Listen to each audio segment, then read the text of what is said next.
Ya, kami saat ini ditugaskan khusus oleh Vicky Prasetyo, saya dan Bang Rasman terkait persoalan apa yang dialami oleh Vicky saat ini. Artinya kami diberikan kuasa khusus, ya, terpisah dengan kuasa sebelumnya, yang dimana Vicky dan keluarga besar Vicky merasa sangat dirugikan, ya, oleh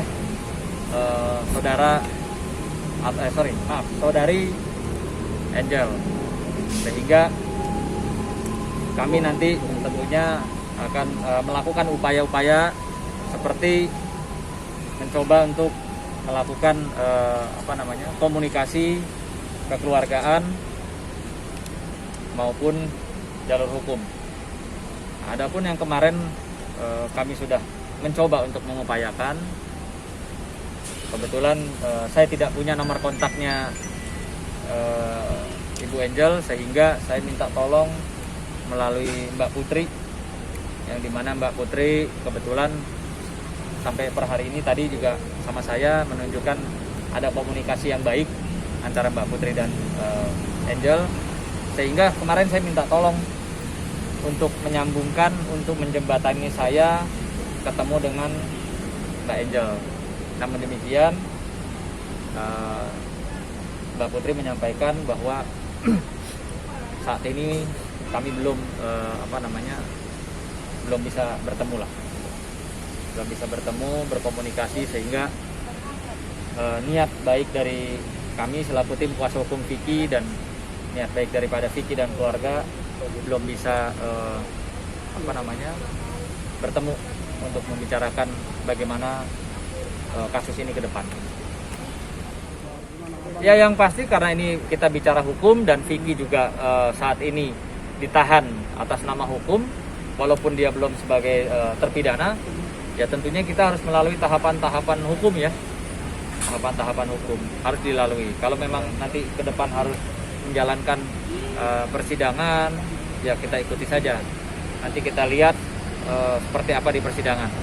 Namun demikian, saya kemarin diberikan tugas khususnya bukan untuk mendampingi proses hukum atau di persidangannya Vicky, tapi lebih kepada menjaga Vicky, ya, dan keluarganya Vicky terkait dengan peristiwa ini. Masih sama lah, satu rangkaian. Bang, ini bisa dibilang apa yang terjadi dengan Vicky bisa dibilang dizolimi oleh ketidakadilan, Bang, atau seperti apa, Bang? Kita serahkan pada ahlinya yang bicara. Ya, jadi saya dengan Pak Sunan hari ini menerima kuasa dari keluarga Vicky Prasetyo. Di awal sebenarnya saya dengan Pak Sunan ini orang yang paling sering, ya, untuk kita memegang atau menangani perkara yang dihadapi oleh Vicky. Bahkan ketika terjadi laporan di Polres Jakarta Selatan, saya masih ikut gelar perkara. Saya sampaikan ke Angel Elga ketika di luar, apakah kamu tahu bahwa bersuami itu dalam Islam itu diatur bahwa ketika suaminya keluar rumah, maka dia wajib menjaga kehormatan dirinya. Maka ada istilah kalau orang Arab, dia menutup semua wajahnya, betul kan? Dan itu hanya boleh ditunjukkan kepada suaminya. Karena itu kalau almarhum Zainuddin MZ mengatakan, istri itu ibarat ladang. Mau kita cangkul dari depan, mau kita cangkul dari belakang, dari samping, itu hak kita. Dan itu hanya boleh kita melihat. Sehingga munculnya syahwat, itu menjadi perdebatan, ikhtilaful ulama namanya. Ada perbedaan pendapat yang mengatakan orang yang tidak berhijab pun bisa menimbulkan syahwat. Artinya apa? Begitu mulianya seorang suami, begitu tanggung jawab seorang istri yang berat. Nah, sekarang kita merujuk pada kasus Vicky. Dia masih memiliki seorang istri yang bernama Angel Elga. Ketika dia ada masalah rumah, itu wajar ada perbedaan pendapat apakah bisa ranjang tapi dalam satu rumah, apakah meninggalkan rumah. Sepanjang tidak dilafazkan talak, maka sepanjang itu tidak ada perceraian, kecuali ditinggalkan bertahun-tahun dalam koridor Islam, tidak dinafkahi zahir dan batin.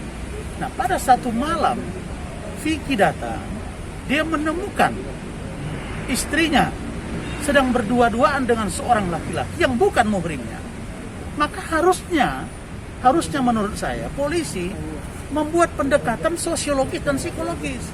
Karena aspek hukum yang mendasar itu ada apa? Aspek filosofis, aspek sosiologis, aspek psikologis, dan aspek yuridis. Kenapa aspek yuridisnya yang dikedepankan gitu? Artinya dibalik gitu. Masa laporannya yang dikedepankan, laporan Angel, sementara dia sebagai suami masih sah memiliki seorang istri. Ya, betul. Nah karena itu maka saya berharap Angel Elga, Anda masih pernah berkasih sayang dengan suamimu. Meskipun baru saja diputus di pengadilan bahwa mereka sudah bercerai. Tidakkah Anda merasa bahwa itu pernah orang yang memperjuangkan? Ketika menikah dia berjuang habis-habisan. Saya dengan Pak Sunan tahu betul bagaimana Vicky itu mengeluarkan begitu banyak biaya untuk seorang Angel Elga. Dan begitu dia menemukan Angel Elga, ternyata dia merasa dikhianati. Dari aspek agama, menurut saya, Vicky tidak salah.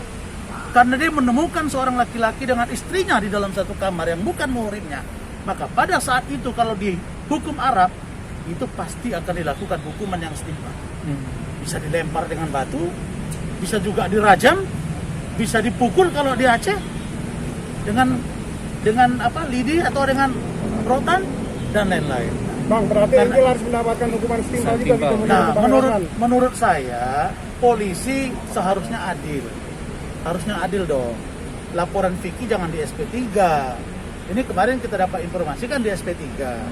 Sementara dari aspek pendekatan agama harusnya itu diperhatikan. Nah, saya berharap majelis hakim bisa menilai bahwa Vicky ini sedang memperjuangkan haknya.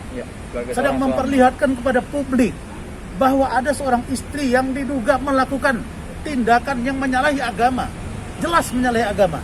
Tapi kalau kita atur dan kita lihat dalam konteks hukum kita dengan style Europe kontinental, maka memang harus dilihat di dalamnya apakah ada, kita melihat sisa-sisa dari katakanlah hubungan seksual atau tidak. Tetapi terlepas dari itu bahwa ada dua insan yang berbeda jenis kelamin yang masih berstatus istri orang, lalu mereka satu kamar, kebetulan saja sedang tidak dalam keadaan bugil. Tapi siapa yang bisa menjamin mereka tidak melakukan itu? Tapi dalam praduga, kalau kita melihat dalam konteks hukum, rangkaiannya kelihatan, petunjuk awalnya kelihatan, kenapa nggak dikejar itu? Nah, jadi barangkali saya dengan Pak Sunan akan kita kaji dari aspek sosiologis, psikologis, dan yuridis. Pak Sunan yang masuk dari unsur hukumnya, saya masuk dari aspek keagamaannya. Supaya persoalan ini bisa selesai dan hakim, menurut saya harus membebaskan Vicky. Karena Vicky memperjuangkan haknya sebagai seorang suami. Dan ya, apalagi kalau di penjara kan juga faktor psikologis dan karirnya juga agak terhambat, tentu bukan terganggu terhambat, juga. habis.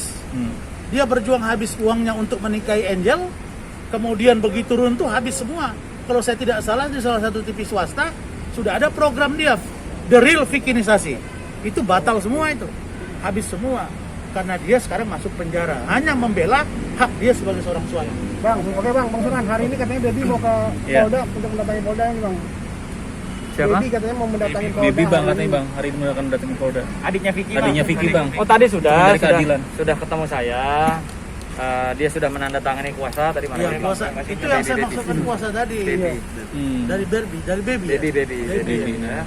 Nah ini tadi Diangkat Bang. ya Baby Lestari sudah memberikan kuasa. Hari ini tadi dia membubuhkan tanda tangannya. Nah, ini kebetulan juga orang tuanya Vicky atau mamanya Vicky masih sedang ada di luar negeri. Nanti kemungkin setelah kembali ke Indonesia juga akan memberikan kuasa kepada kami ya, karena terkait ada dugaan-dugaan yang mencemarkan nama baik keluarga Vicky.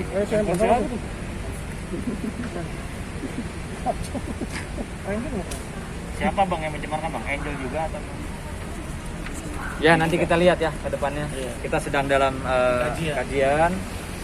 Nanti siapapun ya, mau orang lain ataupun Angel siapapun, nanti ketika memang kita merasa secara hukum, dari kacamata hukum kami selaku tim kuasa hukum bisa diduga ya satu tindak pidana pencemaran, maka kami akan mengupayakan ke jalur hukum. Oke.